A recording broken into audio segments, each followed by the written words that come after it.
book I'm going to be reading from is Tango Makes Three, which was challenged and removed from shelves in the Loudoun County, Virginia schools, but was eventually returned to the shelves in 2008 after a battle with the school board. Two penguins in the penguin house were a little bit different. One was named Roy, and the other was named Silo. Roy and Silo were both boys, but they did everything together. They didn't spend much time with the girl penguins, and the girl penguins didn't spend much time with them. Instead, Roy and Silo wound their necks around each other. Their keeper, Mr. Gramsci, noticed the two penguins and thought to himself, "They must be in love." Roy and Silo watched how the other penguins made a home, so they built a nest of stones for themselves.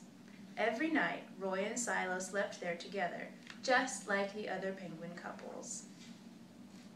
Roy and Silo had no egg to sit on and keep warm, though. They had no baby chick to feed and cuddle and love.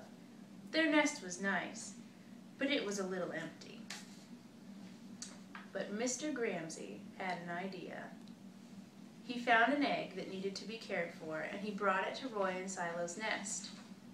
Roy and Silo knew just what to do. They moved the egg to the center of their nest. Every day they turned it so each side stayed warm. Some days Roy sat while Silo went for food. Other days it was Silo's turn to take care of their egg.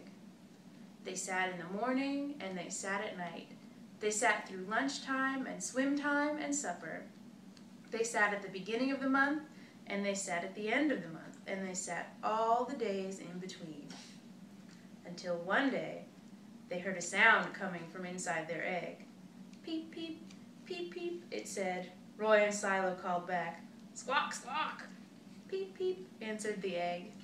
Suddenly, a tiny hole appeared in the egg's shell. And then, crack! Out came their very own baby. She had fuzzy white feathers and a funny little black beak. Now Roy and Silo were fathers. "We'll call her Tango," Mr. Gramsci decided, "because it takes two to make a tango."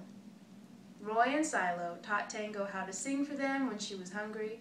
They fed her food from their beaks. They snuggled her in the nest at night. And Tango was the very first penguin in the zoo to have two daddies.